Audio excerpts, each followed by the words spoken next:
You're listening to the We Are Libertarians Podcast Network. Find all of our shows at wearelibertarians.com. You're listening to the We Are Libertarians Network. Learn more at wearelibertarians.com.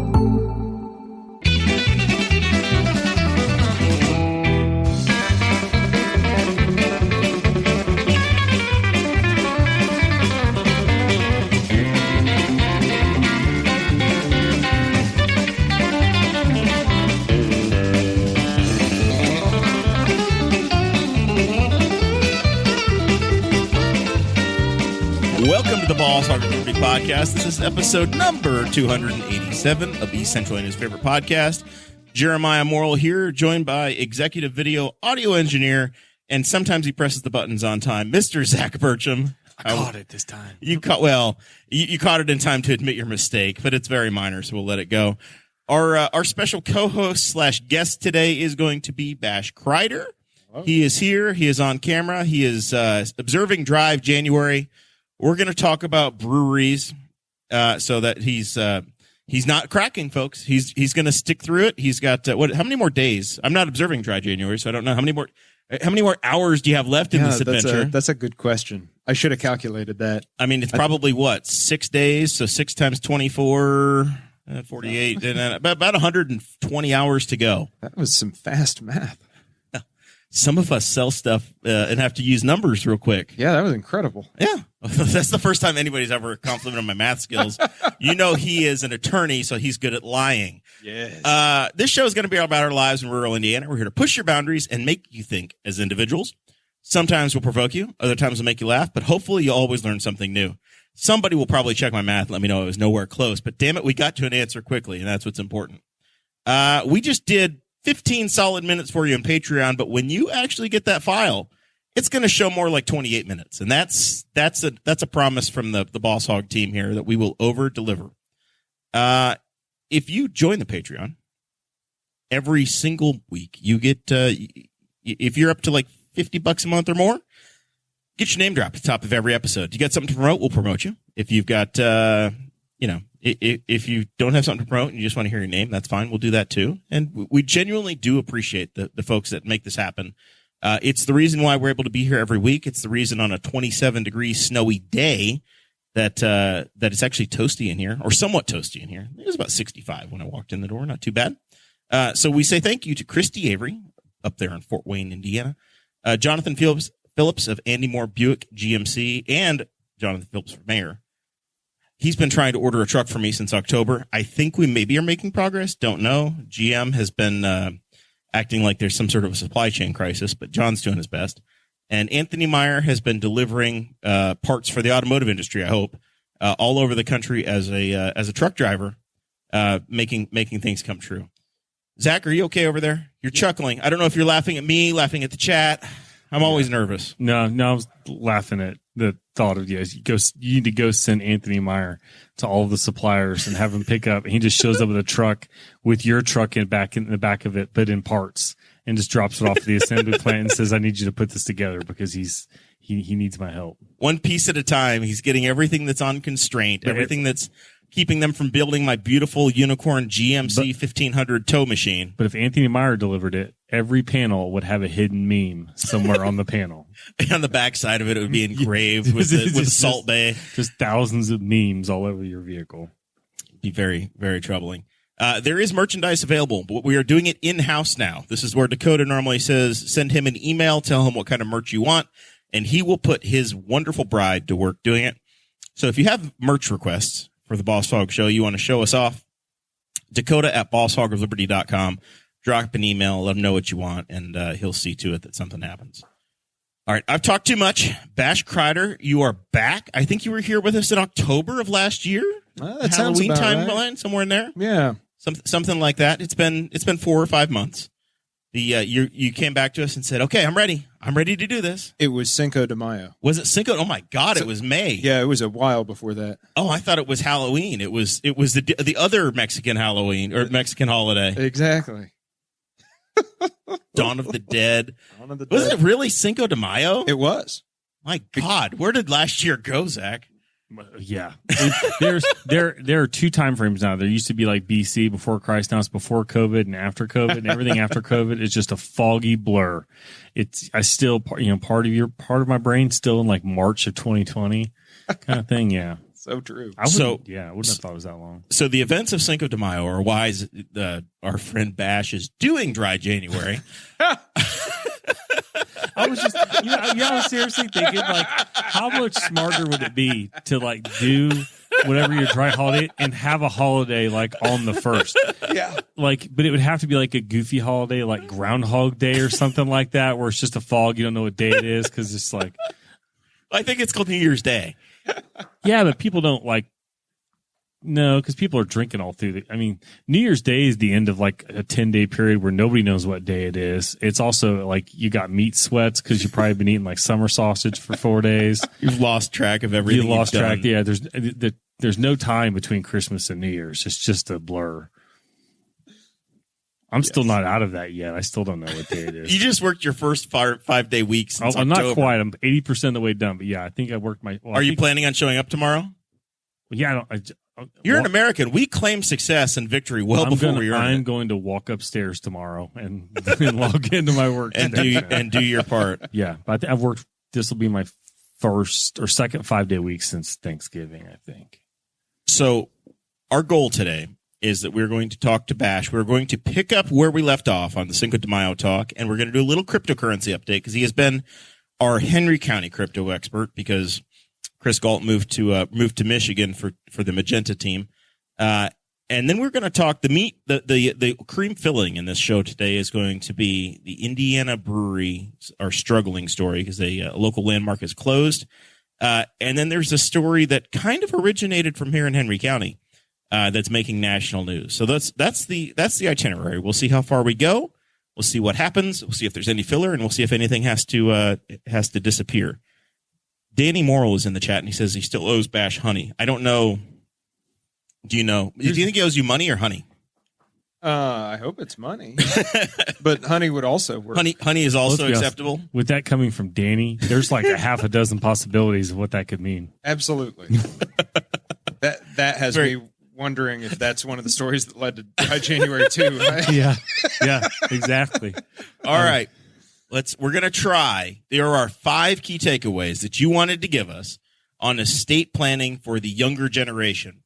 Now, Zach doesn't have to worry about this because he's already crossed over 40, but you and I are we still have a chance. Still under 40 years old. Still have a chance to avoid these dangers. This is key, important information. Yeah. For those of us that are under 40. We're going to speed run them. I wrote them down this time so that I'd remember. Got my paper and pencil. And if you're driving, you have. Well, obviously, this is a recorded show, so you can press pause and grab your paper and pencil when you get to a place, and you can listen to it twice. That's true. I'm sure it's going to be worth every penny or ounce of honey that we're paying Bash. You have the stage. I sure hope so. Okay, for one thing, family is becoming a more diversified thing. In a lot of ways, lots of people now get married with prior kids. Lots of people don't ever get married, whether they have kids or not. And lots of people get married without ever intending to have kids and ultimately don't. Each one of those is a unique situation. Things used to be, I don't know if you want to say one size fits all with the will, or if it was more like all just kind of stuffed themselves into one size, depending who you ask. But things were a lot simpler. You got married and, you pass away. It doesn't matter what your will says because your spouse it's still their kids too. Right. No longer the case. And that just means, the more complicated the situation, the more planning you have to do. Similarly, if you're not going to have kids. I will remind everybody that Bash is not just some random guy. He is an estate planning attorney. I failed to tell people this as we started the show, right? So this is coming from I'm just some guy of expertise. It's Wikipedia that I've got on here. Look this up on LegalZoom. Yeah, this is straight off of LegalZoom. All right. So step one, first thing of 5 to consider, is that if you have a family, it can be complicated. So don't go to LegalZoom. Exactly. Okay. You need to talk to it. Basically, what these are all just reasons why you really need to talk to an attorney. I would say don't assume that your family is going to follow through your wishes. If you want your wishes done, then get an attorney to put it down on paper. Exactly. Yep. Okay. Number 2, diversified options. Like I said, it used to be the will was the only thing you could do. So it really was one size fits all. And that was just kind of that. So, if LegalZoom had been a thing back then, well, yeah, we're all getting wills and that's it. Since then then we developed trusts. And then it was still kind of simple because it was like, if you have more money, get a trust. If you have less money, get a will. Well, now we also have transfer on death deeds. We also have payable on death accounts. You can now TOD your businesses and your vehicles. And what that means is think of them like knives in a knife set. Every single one of these is a powerful tool that will do real stuff. And it will absolutely slice your hand open if you do not know what you're doing. Or, well, not you, your kids. I mean, I guess you could Thankfully, you're dead in this story. Yeah, feel free to screw it up. But anyway, so more options, more things that you need to consider, or more importantly, just more reasons to get good guidance. I guess you could just go to law school, but there's people who you can pay shockingly reasonable sums to just walk you through that process. Okay, next issue is money is increasingly sparse.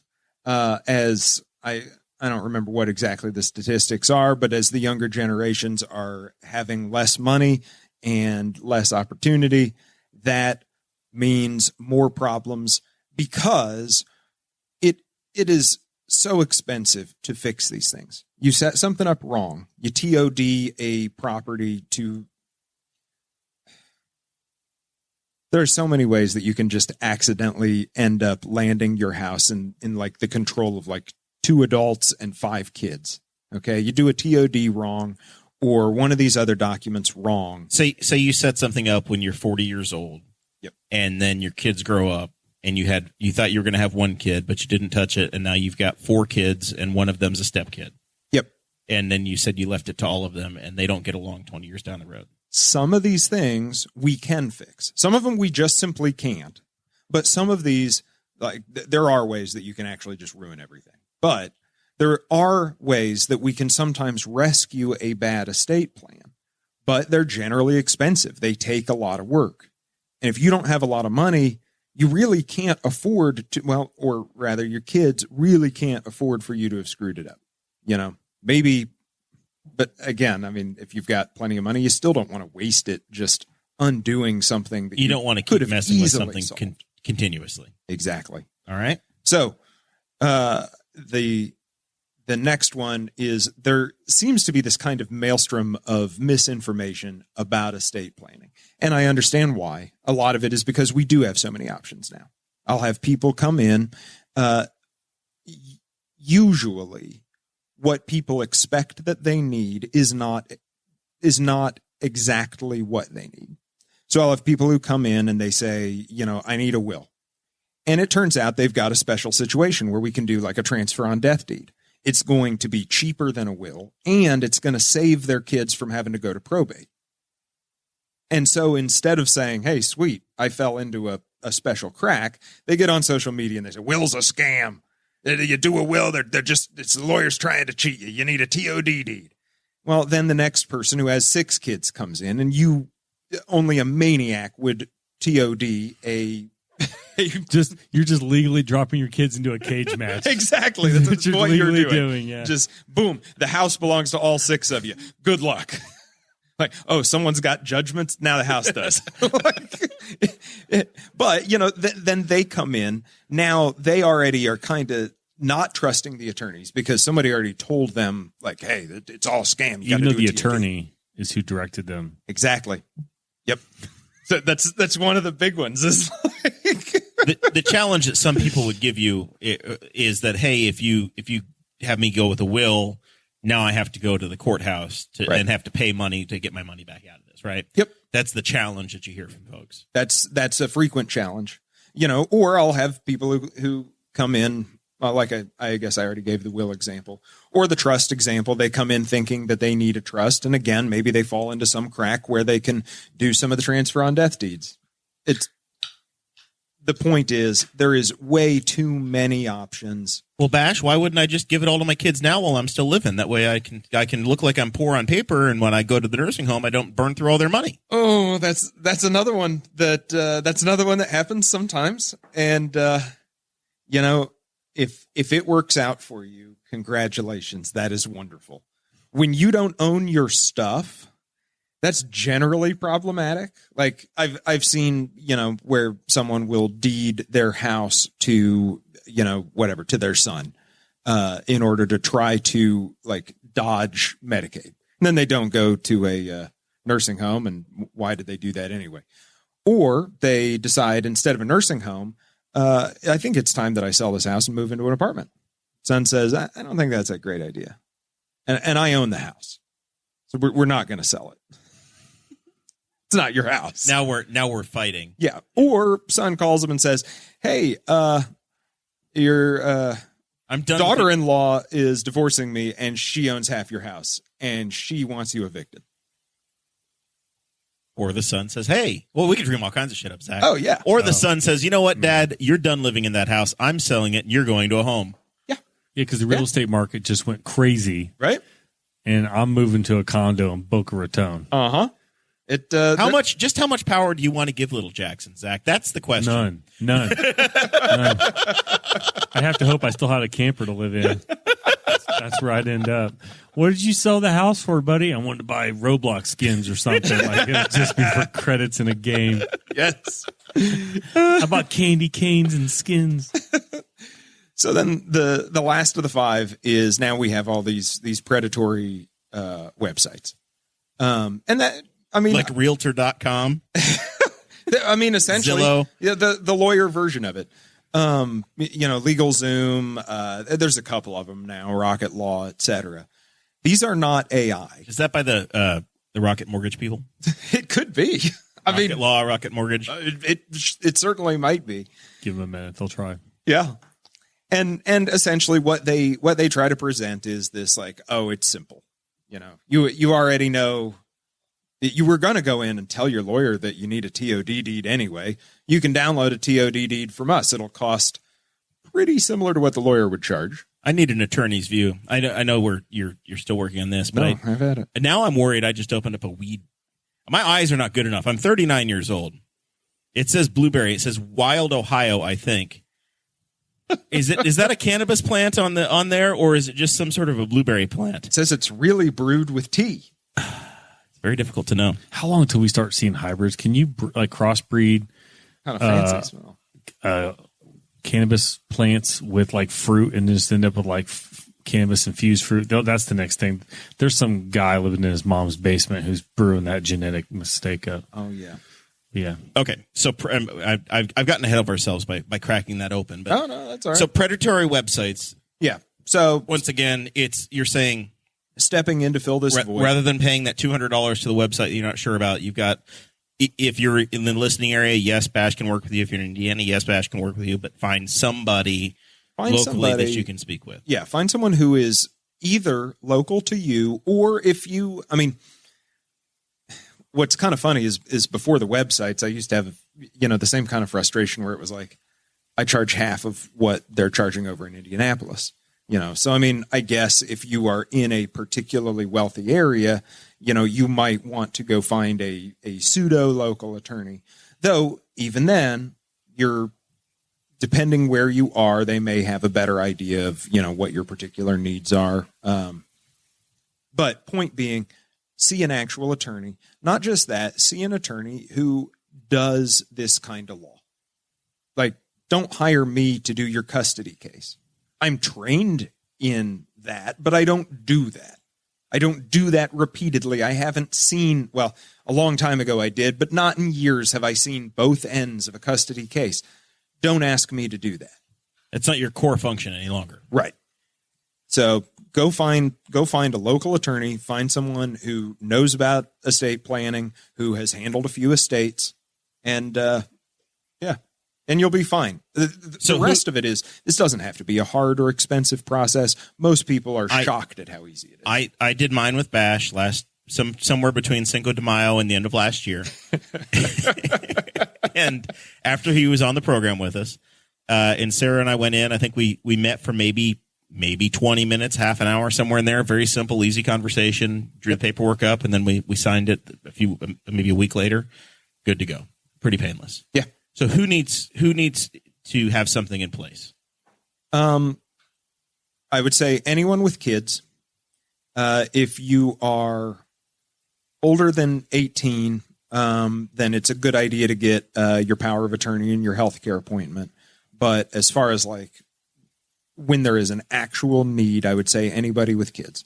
And the reason being, if you pass away while your children are young, what'll happen is all of your money goes into a guardianship, and then it just dumps into your kids' laps when they turn 18. I don't know what kind of financial decisions you guys were making when you were 18, but if that's all you're ever going to get, that's just generally not the best time to receive it. And we can protect your kids from that. We can set up, well, first of all, you can make a guardian recommendation so that it's not just whoever steps up. It's actually, the people who you trust, who you, whatever, respect their parenting abilities, et cetera. And then you can create a trust that will pay out for your kids' health maintenance, welfare and support, education, things like that, give them half of their inheritance, when they're 25 or so. I mean, you can choose the ages, but right. You see what I'm saying? So any income levels, net worths, anything like that people should be concerned about? Or is it's more than just about the money. It's about direction and what's supposed to happen. It's really about the direction. Because the upside of all those tools, we were talking about the downside of having all those options. The upside is we can do whatever you need done.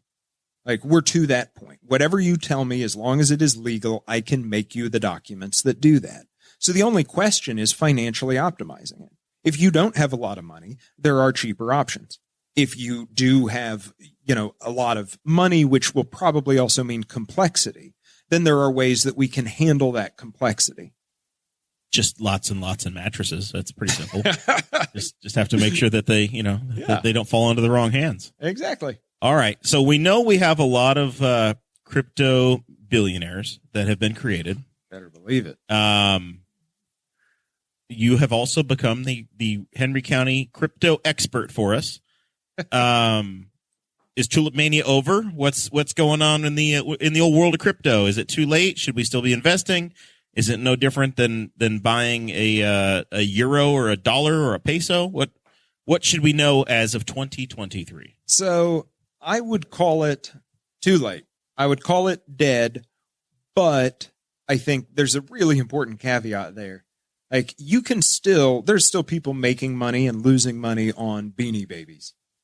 Any kind of collectible, anything that people have sunk money into that still exists can still be traded, right? I think you had even said that you had a couple of Dogecoins that are more valuable now. 500 Dogecoins that are worth, they're up maybe, probably triple from the original price. Sure, but yep. What's the point? Well, right, and that's kind of the thing, is that they're going to devalue over time. Because Dogecoin is one of the meme coins. There is an infinite, there can be an infinite number. There will always be more Dogecoins. Essentially, the biggest problem for crypto now, the two biggest problems, one of them is the hype is over. As this bubble has kind of popped, and as we've had more of these, like the reasons to buy and the people who are into it turning out to be scams. Essentially, a lot of speculation, right? Yeah. As you get publicity, you get people that get interested just because they can create a profile for themselves off of it, create a platform. Yep. Dress fancy, be Instagram famous, be an influencer. AstroTurfing. Maybe live in the Bahamas for a little while until you get your arrest. Yep. So AstroTurfing is I don't know if that's specific to crypto or if it has to do with other scams too, but essentially creating fake grassroots movements, going out and taking a bunch of. It's there in politics. Okay, perfect. Very much in politics. All right. I don't usually sway into that field. Creating the appearance of something that's not really real. Right. Exactly. We still have plenty of that. Actually, in preparation for this, I got on YouTube and I just I forget what the search was, but I just did like a, current crypto news. And first video that came up was a guy saying all the exact same stuff that we were hearing last Cinco de Mayo. Just the same, this third world country's getting ready to adopt this as their national currency. We've got, some kind of big development. Somebody's, Ethereum 2.0 is finally going to come out. We're only 2 or 3 years past the deadline for that. More of the same kind of stuff.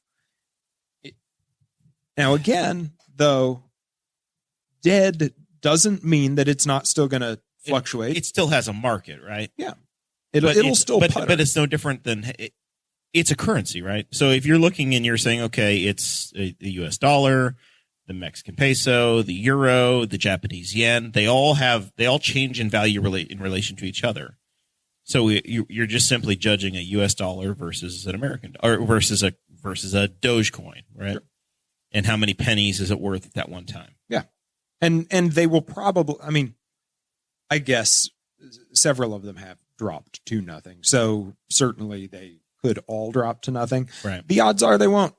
As long as anyone can convince anyone else to pick up that hot potato. Right. And a lot of us. What happened in this Tulip Mania time, Zach, and you probably can comment on this too, is that nobody wanted to pay for anything with a crypto coin.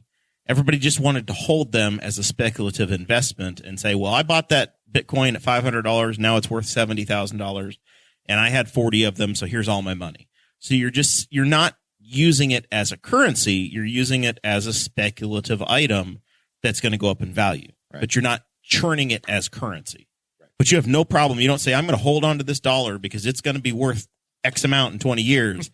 You're holding onto that dollar just so that you can convert it into something else. Yes. And we've never done that with cryptocurrency. Functionally the exact opposite of a currency. Right. And there have been experiments with making stable coins. That's what the Lumen crash was. We had a coin that was pegged to the dollar using some kind of algorithm that was supposed to keep it at that value, and it crashed.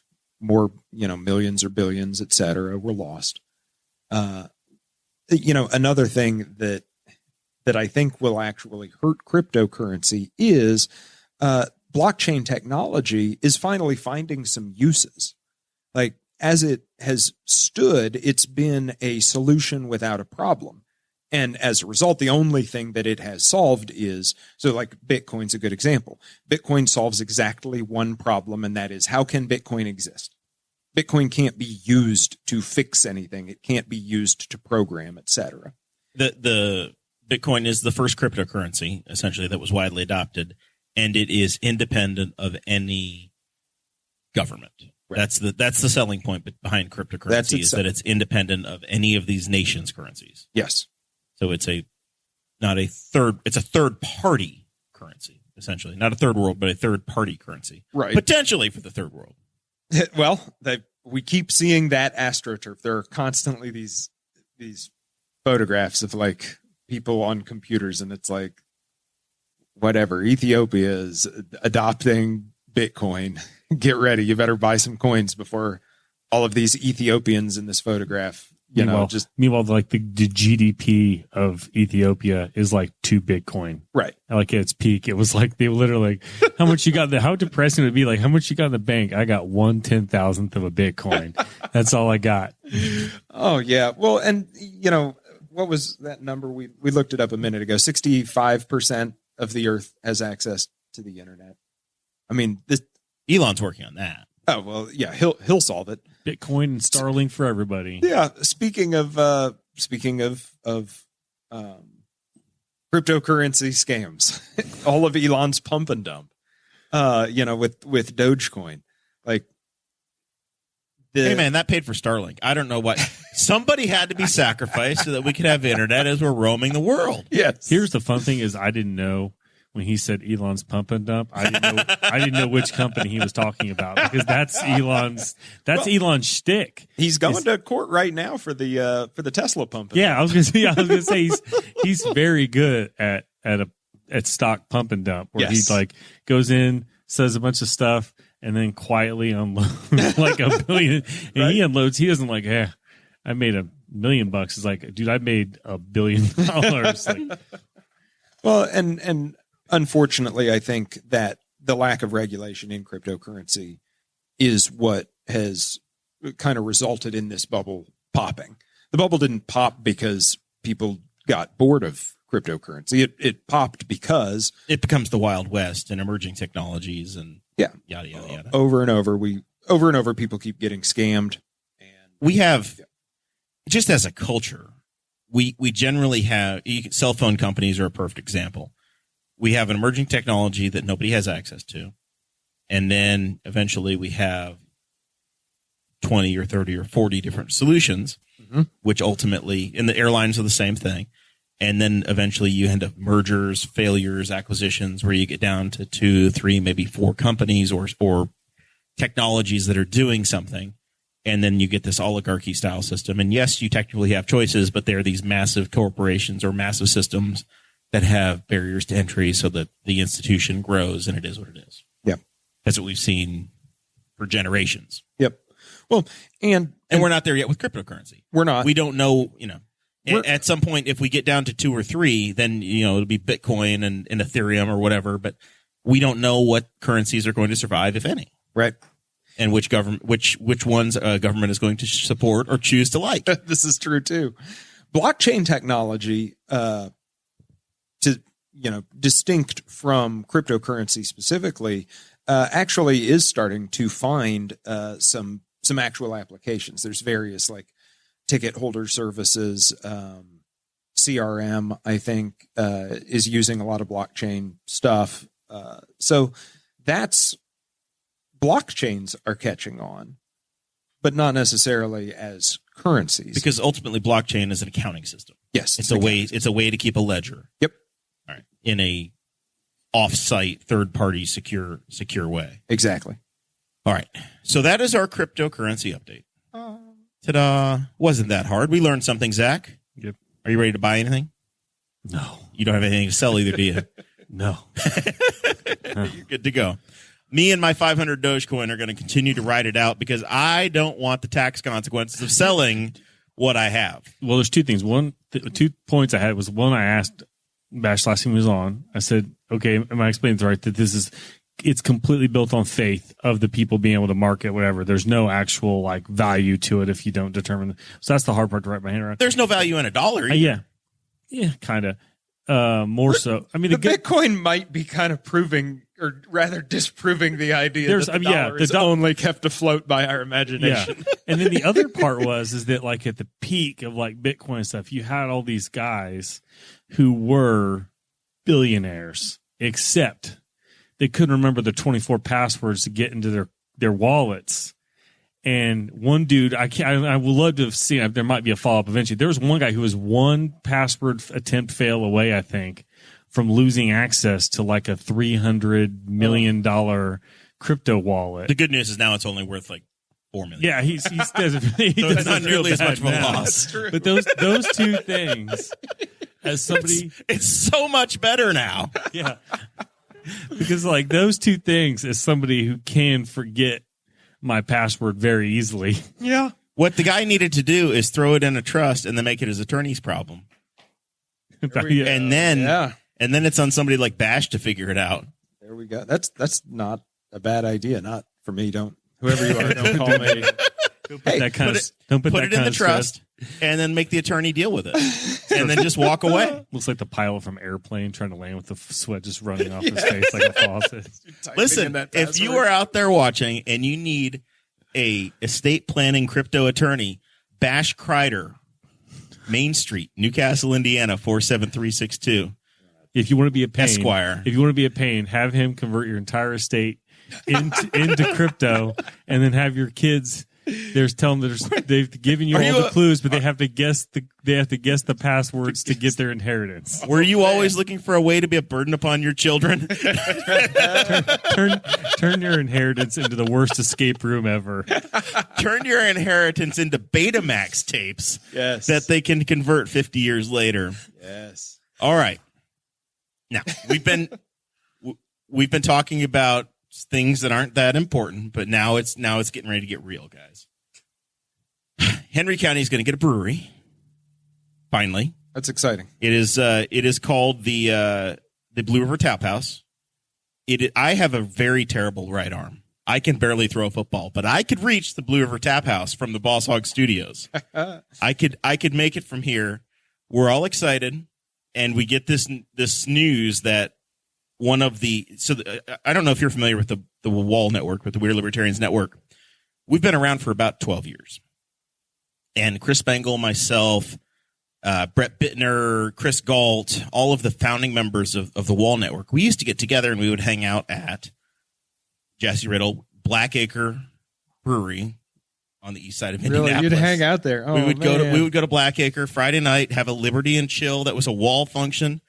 We would go have a good time, conversation, talk about what this network was going to turn into. This week, Blackacre said, "We're throwing in the towel. It's over. We're done." And it got me thinking and looking, and it's not the only brewery. Blackacre, Flat 12, which was the Hinchtown, Hammertown beer. Yeah. That brewery is gone. Ellison Brewery, which is on the south side of Indianapolis, so that's gone. Brewdog, 18th Street. These are all breweries that have come and gone. And there's a lot of competition. There's a lot of things going on. What would you say is the reason why some of these are fading out and disappearing, Bash? Oh, that question is probably above my pay grade. But to offer some speculation, see, that was the attorney answer. He won't come in as an authority here. Now he's going to tap out on me. But let's speculate. Yes, but this is talk radio, right? Yeah, this is what we do. Yeah, it's in the job description. Should have invited my brother. If anybody can speak. Oh, yeah. If I invited your brother, Rex Peckinpah would come through this door because Dakota had scheduled him and we didn't know. I think he's a little quieter in the market now, but my brother for a while lived the epicenter of the brewery world in Indianapolis. Absolutely.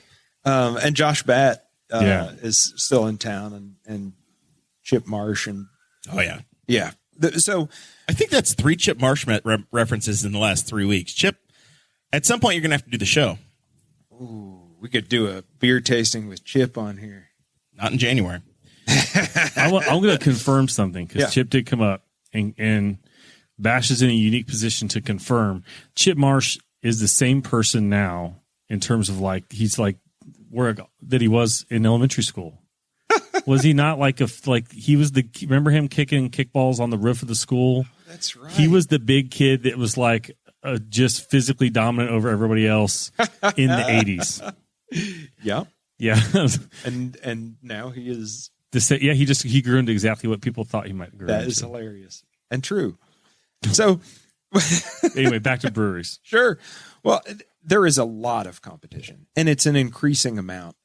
It reminds me, I read a long time ago, back when Three Floyds and Stone and Sam Adams were still the craft breweries instead of, we kind of think of them almost as those are the old time, big time, old time legacy. Yeah. Small recipe, non Budweisers of the beer world, right? Right.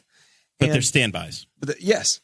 And I remember reading an article then that was saying, craft beer is creating a crisis because only so much beer gets drunk. The market is not expanding, it's just changing.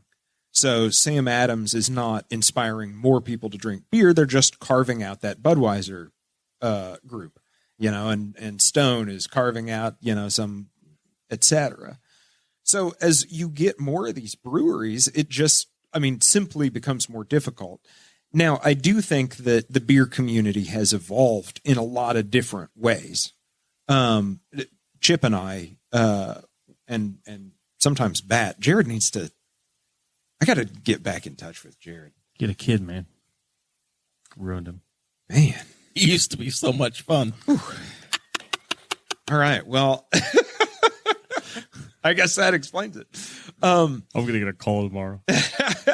So we have a couple of our favorite breweries, and we will order usually about a case per month from each one, because our taste is towards really specific beers, and we know a lot of the breweries we like, and we seek them out in that way. You also have,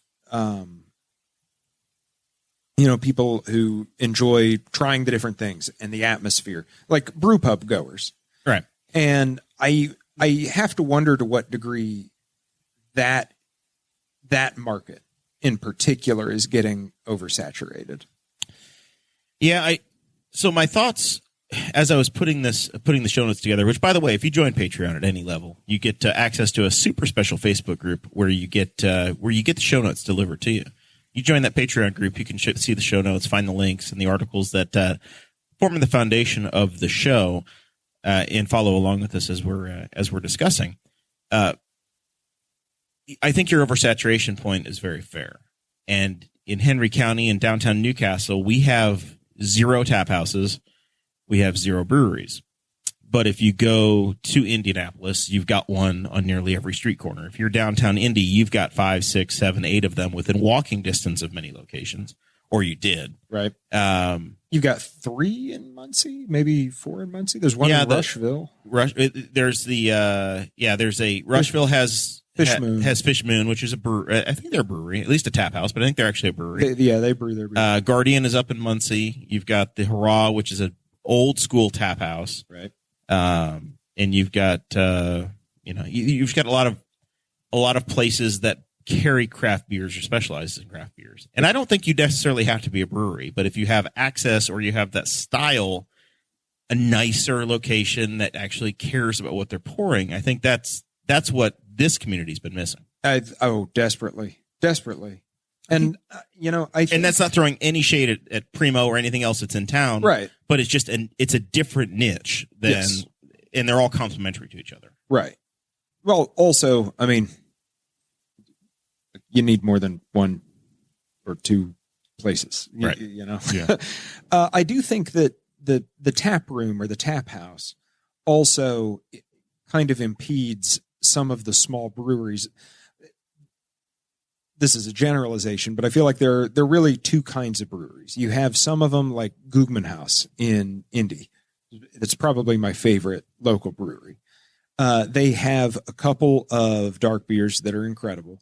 And then most of what they do are extremely hoppy, extremely hazy IPAs and milkshake IPAs. They're incredible. A lot of people, if you're not into IPAs and you tasted IPAs are a niche thing that people either love them or they hate them. Exactly. Yeah. And as a result, Gugman House has a tremendous following. There's probably lots of people who hate it too, yeah. but it has a tremendous following. Found their core customer base. Yes. And those people you can't go anywhere else and get a Gugman House. Well, unless Gugman House is still selling that beer. Right. The other kind of local brewery that I see very often is the 5 styles thing. We got an Irish Red. It tastes just like Killian's. We got a brown ale. It tastes just like Newcastle. So there's nothing that's special other than it being, unless your hook is this was sourced locally. We didn't bring it over from England. Right. This is from right here in Indiana. Right. There's no hook to it. I'm not a fan of that, but there's a huge value in that. And actually, just today, I was talking to somebody who was like, that's my favorite thing. I love it when I sit down and I like the whole flight. And every time I like the whole flight, I know that, some other craft beer person would hate this whole place. Or or they go into a place and they say, I like this, and they ramble off their favorite national brand beer. And this is what we have that's similar to that. Exactly. So I think there's huge value in that, even though, like I said, I'm more into the niche beers. Like I said, Chip and I, we know where we like our IPAs from and we order them. But if you are trying to explore, then that's a great thing. It's great that there are so many different kinds of beer, but that means that you are directly competing with every single tap house. And if you're competing with every tap house, you're competing with Three Floyds, Stone, Gugman House, Burial, etc. And I think that's just hard to do. And I think two other points that I've seen is that you have, especially in Indianapolis, commercial real estate has increased significantly since 2020, right? So you didn't have people showing up in person and gathering, and a lot of these businesses were shut down or nearly shut down completely to the point where it was no fun to go. And then the rent, say you had a facility, you may have paid $3,000 a month to have your facility. Well, now all of a sudden it costs $10,000 a month for that property. So it's harder to function, and you can only have so many butts and seats to drink beer in person. Right. And some of these companies have not created a distribution model of putting things in cans and bottles and kegs to get it off of their campus or to get it out somewhere. Right. So if you're not what I've been drinking tonight, these random things that you've never heard of before, but they're, I've spilled beer on my cape. But Anderson Valley Brewing has a Barney Flats oatmeal stout that I'm sure I probably bought in Cincinnati at Jungle Gyms and drug back. And I'm going to try to be careful about this one because it's still got something in it. But the Wild Ohio Blueberry beer that I'm having, these weird random ass things that you get into, they're if somebody like Flat 12 doesn't can it, doesn't bottle it, doesn't get it out into the market for people to discover it and to find it, you're in trouble. Yeah. But even they were, though, and they still aren't around, because you go into Kroger around, you at least go to the Speedway Kroger during the month of May, and they had Hingetown Hammerdown canned up. But yeah, and maybe Flat 12 is not the best example, but some of those places, yeah. I can tell you that I have never seen anything from Blackacre outside of their facility. Maybe they'd be a guest tap somewhere, but I couldn't tell you what a can of something from Blackacre looked like. And everybody, if you listen to the show enough, I don't drink, so I'm not the best person to comment on this. But from my perspective of being around, it's also almost every time one of those places opens, it's not an organic, we moved to town and we're going to open this up. It's brewer guy or whatever guy from this brewery is now starting his own brewery. And guess what? He's going to take a certain amount of his old brewery's business with him. And so each time one of those is created, they're not usually just organically out of nothing. They're partially cannibalizing a former employer. Like even the tap houses, you mentioned the Hurat, and then in Muncie, one of their bartenders left and then started Savage's Ale House. And I know that my brother and all of his buddies all followed him from one to the other. And so in that regard, they literally are fracturing their customer base. And a lot of times it's this one guy or two guys that'll go off and they'll start their own thing, and they'll take some people with them from the old one. So the old one loses a little business, and then they have a little core group, but then they have to develop their own. But they literally are at times like cannibalizing themselves. Gerrymandering this little group of and I remember like when the ale house opened, it was like all my friends were Hurat guys, and then they all went to Savage's Ale House because that guy was a bartender at the Hurat and something was going on there. And almost never are those kinds of moves happy moves, like, yeah man, it's so and so's come and they move off and they're grumpy, and so they will kind of like drop a little nuke in the old place on the way out the door. Right. And kind of blow it up a little bit. So that happens too, I think. Well, then you get these so-and-so, whatever podcaster says we're going to do dry January, and everybody follows them along. Yeah. Also, and even further cratering the, I did not realize that this was like a thing. Oh yeah.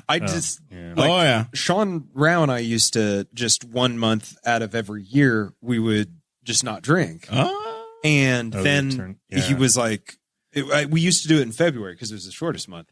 And and then at one point he was like, let's do January. Well, there was an exception day for the Super Bowl and an exception day for Valentine's Day. It was a pathetic dry month, to be honest. But had 2 holidays in the first 2 weeks. But then that second half of January or February, that's real dry though. Yeah, I mean that's kind of when you need it. Like we're in that rough stretch where, hey, everybody, the next holiday is like Easter.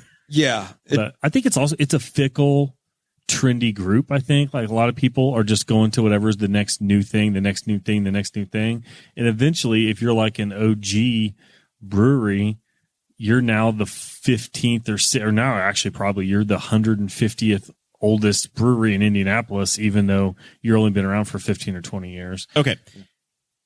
These are all storm clouds for the brewery industry, but it's in places that are overserved, that have a market that's saturated. Oh, I think this place is going to thrive. If in you look Newcastle. here, we have a community. Rushville had a brewery, right? Mm-hmm. At Newcastle is, I swear to God, the largest community in the state of Indiana that doesn't have a brewery. Right. And we're finally, this is going to be advertised as a tap house, but in the basement, they will have a brewery and they will be brewing beer here. Yep. What do you think this complements the community and other opportunities that dovetail this in to continue to improve Henry County? I think it absolutely does. I mean, I think so when you're doing that, like that 5 styles thing, you know, where you're not trying to like reinvent one type of beer and just keep hammering that, you know, that particular niche. What you're doing is you are selling an experience. You're specifically not going to be making anyone's favorite beer because your beer is, you know, is simply indicative of a style. But the fact that people can come in and get any of those means that they probably will. Another nice thing about like tap houses, if you're making most of your money off of your alcohol, you have a good profit margin, which means that you can like hire, even if he doesn't like work there full time, you can have a chef design your menu.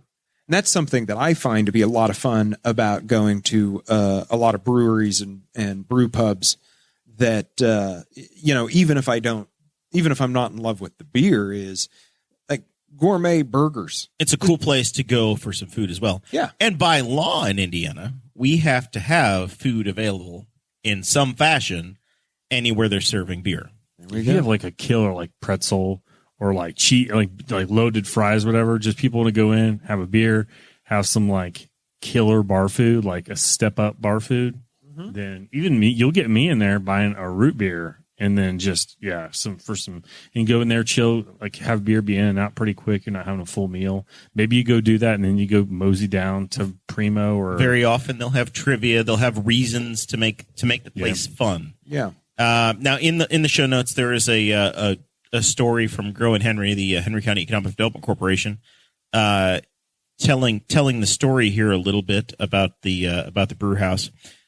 And I'm searching for the story here where they discuss the food that they were going to be offering, because they are not going to be a full menu. They're going to have a limited menu, probably the state minimum menu, as they're getting off the ground.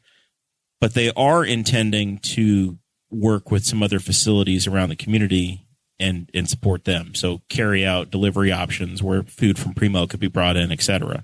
Kai's Creations, some other local food establishments, and their food can find its way down to them. Beer brings people together. Which is what we've seen a lot down at the Wooden Bear in Greenfield, another landmark facility. I swear I've been there over the last 10 years a number of different times, and they've reinvented their food a number of times. Right now it's Greek's Pizza. Previously, they'd show up and you'd sit down at a table and there'd be 5 or 6 different menus with options from things, and they would deliver food to you from any downtown business. Cool. So lots of different ways that these can happen. So what else do we need to do, Bash? We need to get this tap house open, and then people need to be able to move somewhere. We need more apartments. Apartments. Yes. Now there are townhouses. I saw today you can throw your lawnmower away. About $400,000 will buy you a 2,100 square foot, 2-bedroom, 2-bath condo in Knightstown. Okay. Brand newly built, $400,000. $400,000? $400,000. That'll buy you one side of the two. It's townhouse. There's, $800 for the whole place. Wow. But you can throw your mower away, and you don't need to shovel. Or worry about any exterior maintenance. That is pleasant. I just need to be like an elven warrior, and I'll get my money back eventually when I turn 600. So we, in finding my apartment, that was a really frustrating experience. You're still a millennial. You and I and Zach are among the world's oldest millennials. Yep.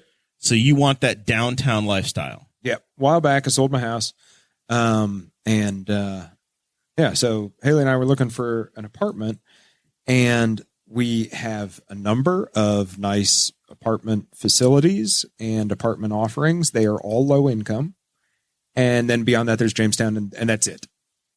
Yeah. There's also the one behind Marsh, which is a similar aesthetic to Jamestown. And I am not... You're showing your age. Yeah. Yeah, Marsh. Yeah, that's true. That hadn't been Martian. Like 15 years. Oh, Tell me. man. Yeah. Tell me, did you buy your Eagle down at Goodwin's? So, which is...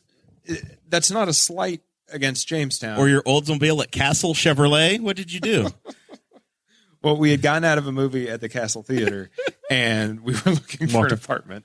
Walked across the street and on the payphone across the street. Yes. Called around. Cost a nickel to make that call, you know? Oh, man, I remember that payphone. Okay. All right. Back. That's like a core memory because any kid that grew up in Newcastle, Yeah. that's how you had to walk across there to call your parents after a movie. But yeah, Oh, that's true.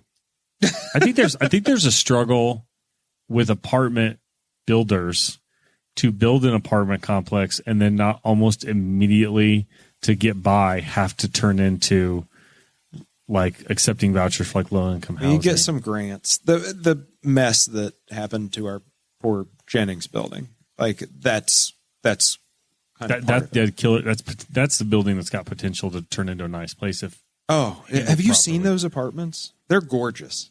I mean, they're like I would pay $1,000 a month. So paint the picture for us. So why is it a struggle? Why are the Jennings Buildings apartments not available? What's they're not the available here? because they're low income. Which we do need a number of low income apartments. We don't need every single apartment. Please that's continue available bragging in town. about how you're a wealthy lawyer. We almost got into one, but we failed at the last minute. Right. I'm just giving you hell. So what you're saying is that there are not market-based apartments available for rent downtown, Right? Or of any note, Right. I mean, like there might be one.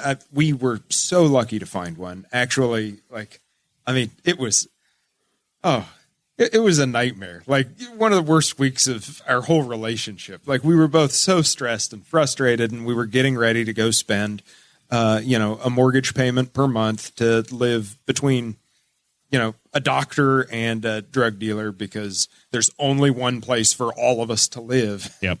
And because those drug dealers make too much money as well. And then we actually they were redoing the carpet in my apartment, so I stepped out of my office and I saw the carpenters in there, and I was like, wait a minute. and we barely got in, but that shouldn't be how it works. I mean, it shouldn't be some incredible stroke of luck that you find an apartment. Anyway, the point being, it's really hard to attract young people and new professionals to this town if they're simply given the ultimatum of like, buy a house. You have to live in Jamestown Village Apartments. Yes. Or you need to buy a house today. Yep. Either or you need to commute from Muncie. Mm-hmm. Absolutely commit. Like just buy in, or for about the same price as most mortgages in this town, you can stay in this. I don't know how old that place is. I mean, I'm going to be honest. It was my first apartment. Yep. Yeah, it's hard to find anybody that hasn't lived there. I've lived there for a while too. Yep.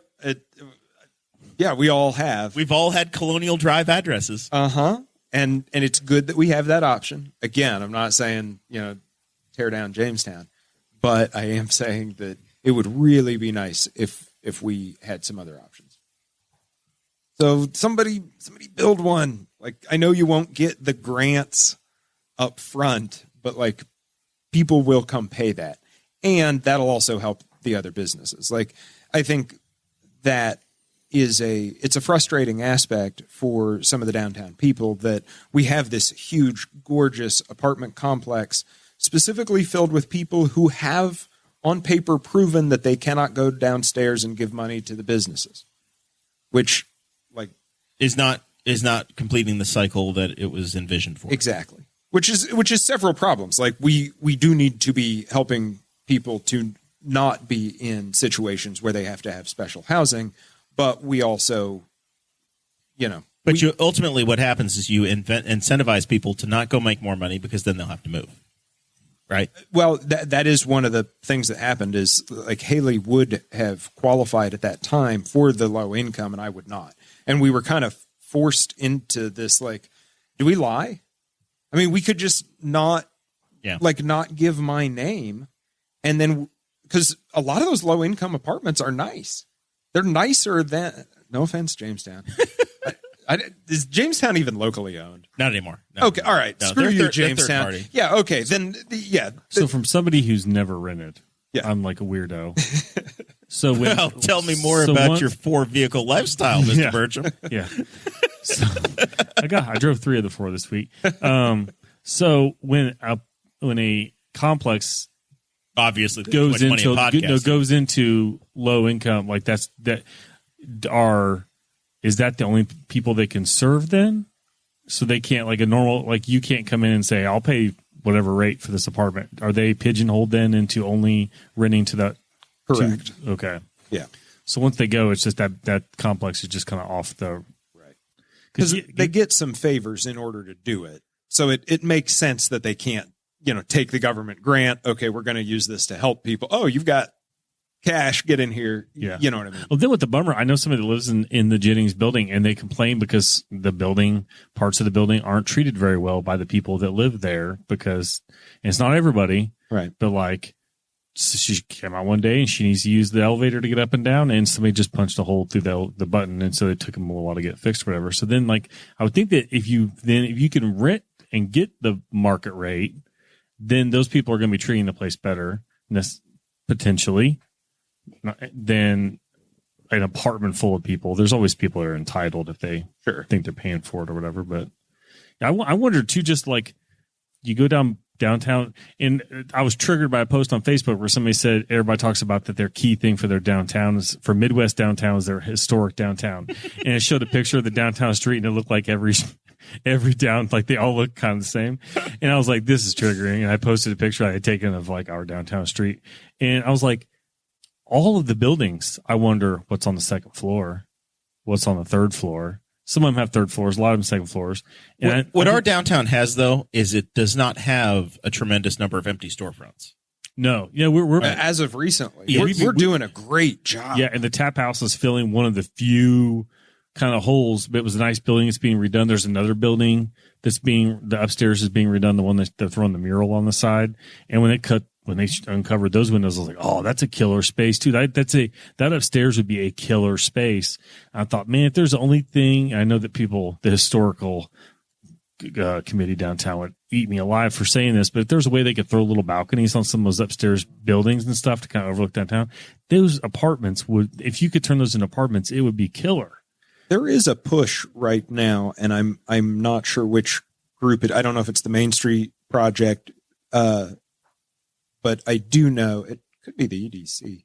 Regardless, I do know that there is a push to start renovating the second stories in a lot of those buildings and try to open up some good downtown apartments. But you're saying, as somebody that has been in this market, that there is once again a need.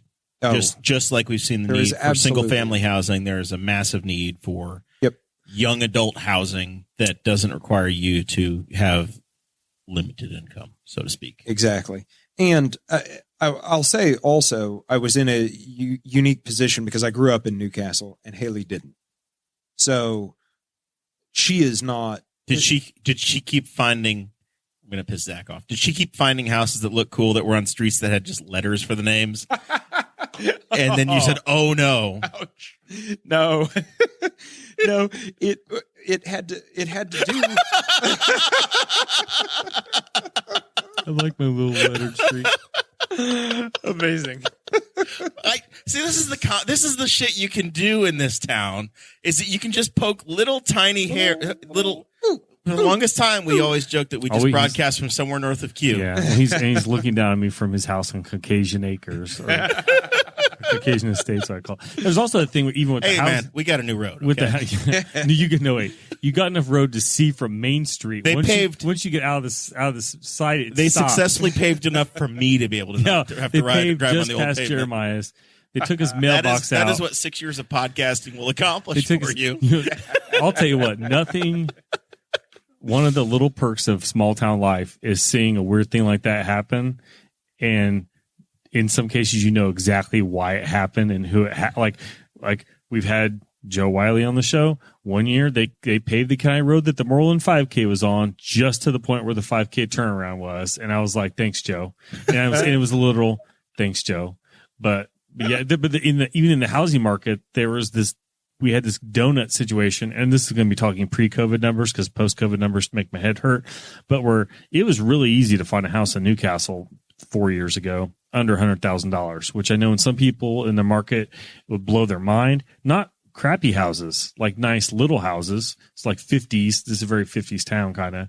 But then all of a sudden the housing market jumped from like 85,000 to 250,000, and there's literally nothing in between. Like now it's kind of the market's up to about 120, 130. There is it jumps to 250, 300. There's a spectacular looking home that is 2 doors down from the studio. I looked today, $140,000. Beautiful floors, probably needs a kitchen update, but you could live with it. 5 bedrooms, 2 baths, garage, downtown living, 140 grand. It's nice. And the market has shifted up a little bit, and so that's why I was kind of talking a couple of years ago.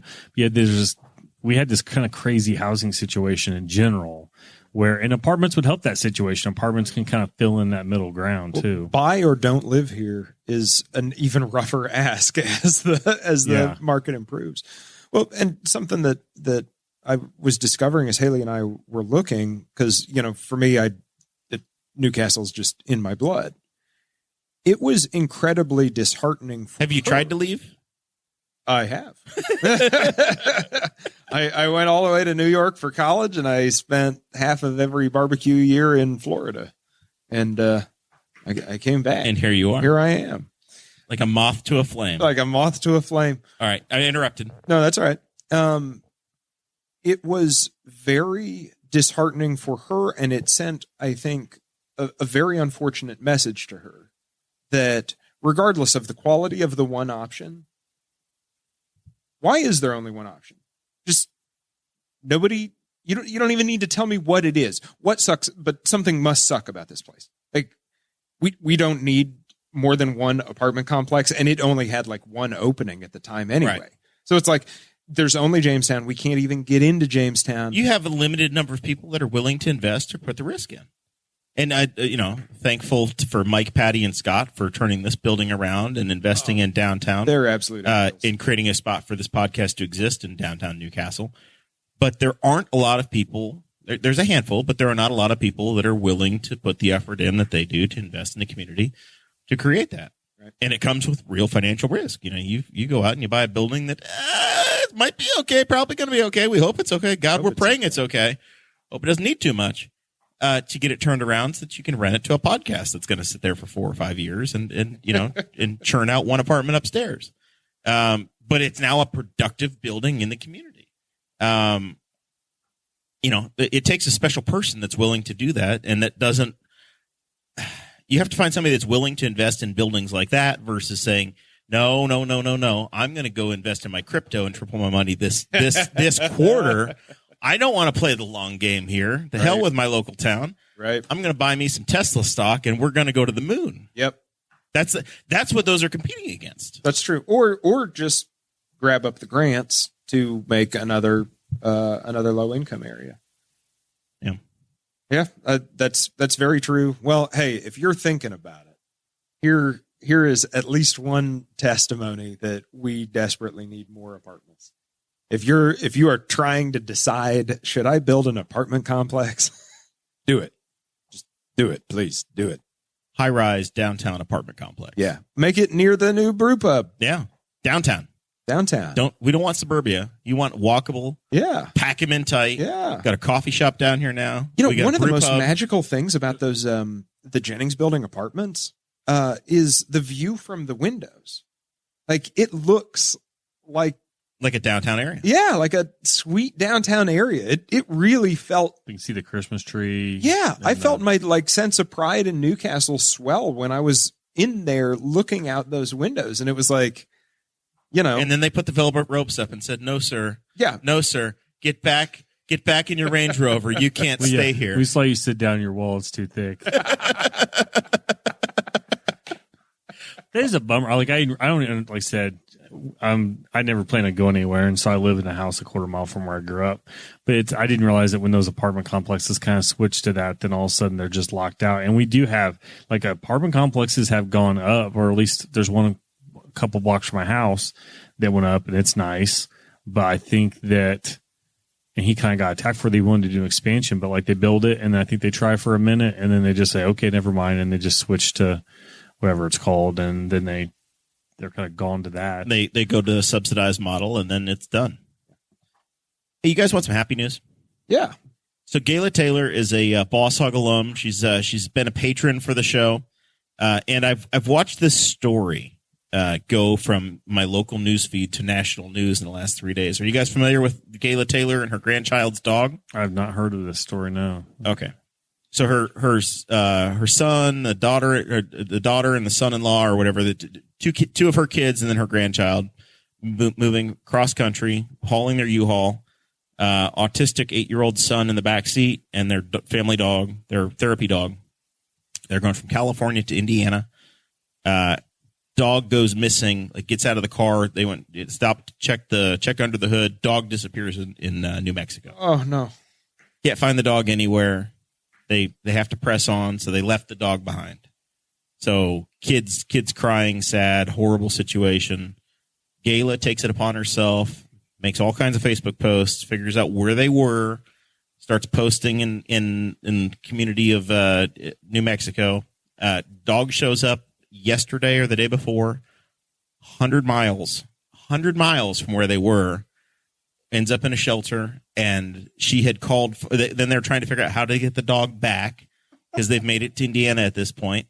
Fox 59 finds out about the story, and now Fox National News has got it, and it's being picked up by Fox 59, which is like Sinclair Broadcasting, which owns about 75 TV stations across the country. So this story has been all over North America today, and they moved to Anderson.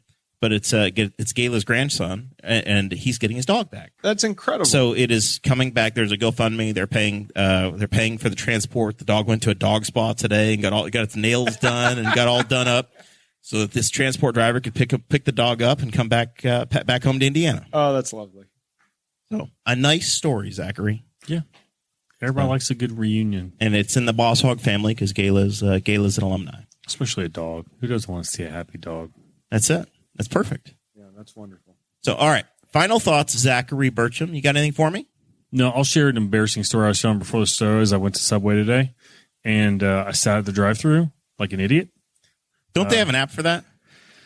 Yes. I normally would order with the app. I'm very pro-app. I was presented with a gift card for my wife, who is the holder of all the Christmas gift cards, moments before, and told, here, you can go use this to get yourself some lunch. So otherwise I would have ordered. She permitted you to have lunch outside the house. I took her to a doctor's appointment today. Bash, this is what marriage is, okay? There we go. Sometimes you get permission to go to Subway. She keeps the gift cards from Christmas, and it was a Christmas gift card. She's like, hey, here. So normally I would have done that. So I pull up to the drive-thru, and it turns out it is a touchscreen kiosk at the drive-thru. No walkie, and they covered up the part that says touch here to begin with a sign about something that I don't care about. So I sat there staring at it for like a couple of minutes. Start yelling at it. Hello. There's a button to press for assistance. Are the cars behind you honking yet? Luckily, no. Because I was a little bit early. It was like 11:15, 11:20 or something like that. So by the time one car pulled up, I figured out what was going on. And then it took me 3 minutes to find the sandwich I wanted on there, and I still got the wrong one. But I felt like Andrew Bowman would tell you this because nobody wants to work the stereotypical like people. Yeah, I want to remind every time he says that, I'm like, nobody wants to work for you, Bowman. But I was like, man, I feel like such like the stereotypical boomer. I just sat here staring at this thing. I do wonder though, in a good like rainstorm, how well does that touchscreen work? Because I know my phone gets a dropping on it. How long did you talk to it before you? I didn't. I was talking to my wife. I didn't say. I was just waiting for him to say something, and then like I said, but they stuck a sign over about some coupons not applying to something over the top of this where it says. I was like, and I find the kiosks like unsettling at times. Sometimes I don't mind, like McDonald's once in a while. Do you have to swipe your card at the kiosk? No, you go up there and pay like normal. But like I know we have a Steak and Shake, and they've gone to the kiosk model, and it's creepy. I find our Steak and Shake creepy because you walk in, there's no hustle and bustle. It's just walk up to the screen, silently order. And it used to be kind of like a cool. You think of like a 50s diner place, but yeah, I felt like an old person. I felt like old because of that.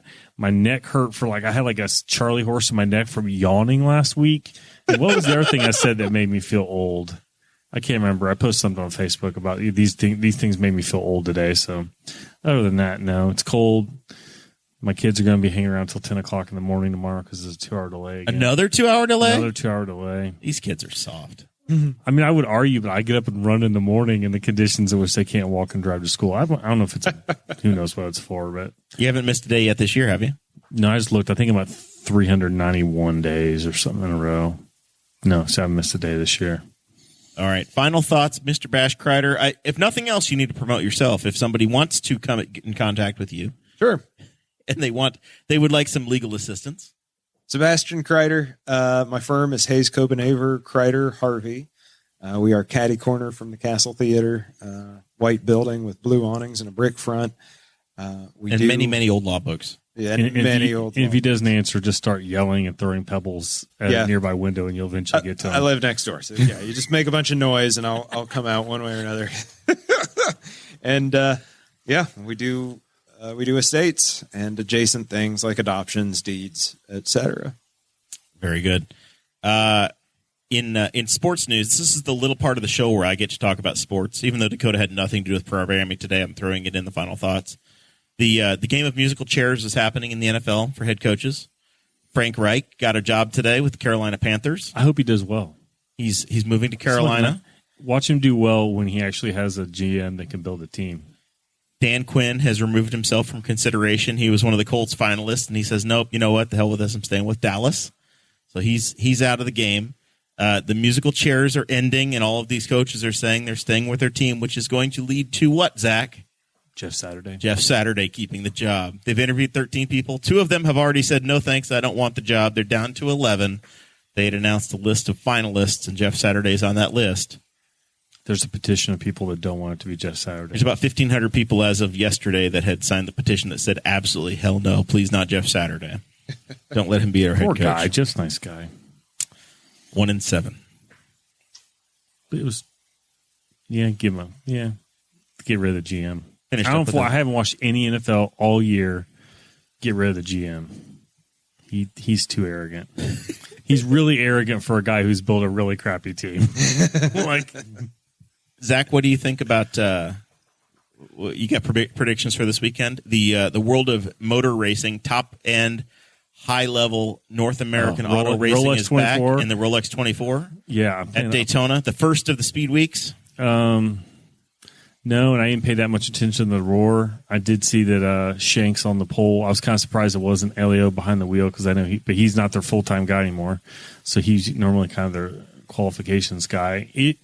I'm going to listen to what I've heard. I think the Hinch and Rossi guys talk about where it might be like a GP2 or a GT car because of the fact that the I'll call them LMP1. That's the wrong name.